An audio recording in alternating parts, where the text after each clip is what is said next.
Hey, John. So what's going on? Hey, mate. Hey, got a bit of news for you. What is it? I'm putting my glasses on. Your spectacles. My spectacles, after years of denying I need them, I finally got glasses on Saturday. Can I I've put share a them on, saucy? Can I and they're share the a saucy? greatest thing ever. Yeah. Can I share a saucy secret with you? Please do. I'm wearing mine as well. Twin glasses. Apparently, I look like a British gangster, according to my daughter. Have you got the big black frames or? No, they're sort of that sort of tortoise shell with a bit of gold in the Oh, corner. hello. Oh, hello. Yeah. Oh, you got tortoise shell, have you? Got a bit of tortoise shell, It's mate. I'm a British nice. gangster, mate. It's nice. They're brogues or laces. No, I really like when I put them on, it Yeah. changed my life. It was brilliant. Why haven't I done this before? So we're the same age, more or less, and can I share an even deeper secret just while it's just you and me and no one else is listening? Yeah, nobody else is listening. Go for it. I also have trifocals. I didn't even know trifocals were a thing. Yes, because being a bifocalist isn't enough. You have to be a trifocalist these days. So yeah, they're close up, mid range, and long distance. So, but I did get them in Deus Ex Machina frames. So Nice. So graduated lenses they're called, I think these days. But I'm wearing my blue Levi's, very trendy ones. Of course, Deus Ex Machina, a motorcycle brand, have they got like a rubber around the edge so they don't skid off the road? I think by the time I hit the road, and if I land on my glasses, mate, I'm brown bread. So you're brown bread, but your glasses are fine, and you know what? You pay a lot of money for them, so that's a good thing. True. You know what? It won't help us see. Our theme song. В голове моей опилки, да. Но хотят-то мы опилки, но кричалки и вопилки, а также шумелки, пыхтелки и сопелки сочиняю я неплохо иногда. Да. Хорошо живет на свете Винни-Пух, оттого поет он эти песни вслух. И неважно, чем он занят, если он худеть не станет, а ведь он худеть не станет, если, конечно, вовремя подкрепиться. Да. Трам-парам-па-пам-парам-па-пам-пам-па. Пум-пурум-пу-пум-пурум-пу-трам-пам-па. Пум-пурум-пу-пурум-пум. All right, are you ready to get into it, John? I am ready to get into it. All right, so we've got we're going with mine tonight, and I wanted to say before we get into it, I am in a different location this evening. So for our listeners, you and I are never together when we record. Well, we haven't been yet. No, I'm going to say never. I think it works because if we were together, I'd just be looking at you. You're too beautiful. I'm a gorgeous human being. It's probably best we do this over the internet. Like, my voice only. I mean, being described as an Adonis for some people is rather abnormal, right? But you get it a lot, I'm imagining. Not at the lopsided Adonis at the moment. Lopsided. Yeah, because of that thing. Because because of the accident. Accident. Poor little cyclist. Yeah. I have started cycling though. Good for you. That's fantastic. Yeah, I have a proper carbon fiber aluminium frame bike, and I've got proper Lycra with the whole chamois thing in the bits where it's, Chamois a game changer. Everyone poo-poos it and says, "Oh, it's a bit weird," but once you wear them, they are so comfortable. So, just a PSA: no one should poo-poo their chamois. Yeah, don't do that. I didn't mean it like that, but yeah. But you said it. Rewind it. You said it. You said everyone poo-poo. But if you do, they're very absorbent. So I'm in a hotel room in Launceston at the moment. I bought my whole. I sent you a photo before, so I've got my whole recording studio here with me. I've had to tether to my work phone to get internet, and because the internet here was like 2 megabytes per second or something ridiculous. So well, hopefully your phone can handle it, because it sounds like a high risk operation that you're up to. Did you sell many sanitary pads in Launceston? So you're giving away what I do for a living? Yes, ladies and gentlemen, I sell adult nappies amongst many other things. I sell medical consumable products. Thank you, John. And it's not just adult nappies. I sell. I like to think it's just adult nappies. That's what I imagine with you walking in with adult nappies under your arm. Hello, love. Would you like to buy some adult nappies? So the song we're doing tonight. Oh dear. Yeah, this song, mate. All right, you fire into it. I've got a few things to say about this song. I think a lot of my adult nappy customers would have heard the first time this was ever sung. And I've actually sung this song, and I've got a quick quiz for you, John. I've got a two-part quiz, part A, part B. You have to guess which time that I sang this song it went better. So I've sung this song twice, or in two separate situations. I've sung it many times in public. For those who follow our podcast, they know that you're a highly trained singer, and I'm an untrained semi-professional singer who's sung in cover bands for years and years and years. You're a pub singer. I'm a pub singer, mate. So I've sung this song as a lead singer in a band and as a karaoke song on a cruise ship. And I want you to guess, John, which version got the best crowd response. Is it A, as a lead singer in a pub band in Hobart, or as a karaoke song on a cruise ship in the Mediterranean? Well, I imagine the demographic of the people listening would be older in the cruise ship, therefore more people would know and love the song. So I'm going for B, cruise ship. And you'd be right, mate. You'd be right. But I use logic for that. But not because of their age, but because of how popular this song is. And there was a lot of non-English speakers there, but you'd not heard it before. Is that right? I'd heard it before, but dismissed it. Look, I've really only got into music and kind of, like, I knew Neil Diamond existed, I knew some of his songs, but I've really only heard properly a lot of his songs, I'd say within the last few years. And there's some of his songs that I absolutely love, and I'm so glad I've discovered Neil Diamond. Yeah. But then when you suggested this song and I listened to it, I read through it, I thought, what the heck is this? This is, for me, from my point of view, it's a mishmash of shite. But anyway, I know a lot of people love it, so I probably shouldn't say anymore. So this is a Neil Diamond song. It is one of my favourite songs. And also, I should say, my wife and I, we're massive Neil Diamond fans. One of our favourite movies is The Jazz Singer. Interesting side note. No, I won't go there. Actually, no, I won't go there. Yeah, don't go there. I was going to say something really funny and rude, but that's something I'll tell you later. Yeah, my wife and I love The Jazz Singer. And this isn't, I don't think, in The Jazz Singer. Maybe it is. I don't know. But have we mentioned the title yet? It's called Crunchy Granola Sweet, and it's the best version of this, and the version we're talking about tonight is from the Hot August Night album.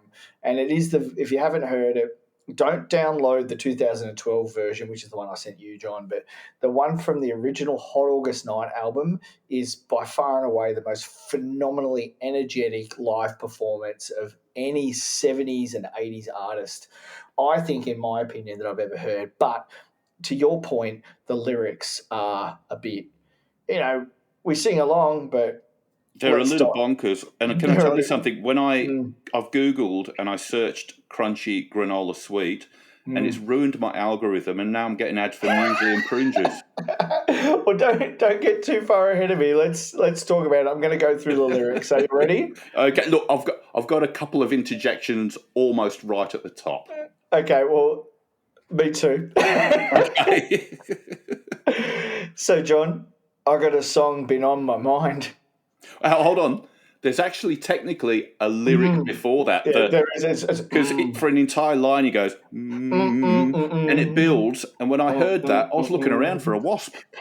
I was flapping my arms around. I didn't realise it was part of the song. Anyway, sorry, you've got a song on your mind. Well, technically, he's not a wasp. He's a Jew. But, and it's true. Neil Diamond is a Jewish fellow. He's not a white Anglo-Saxon Protestant. Oh, you mean the insect?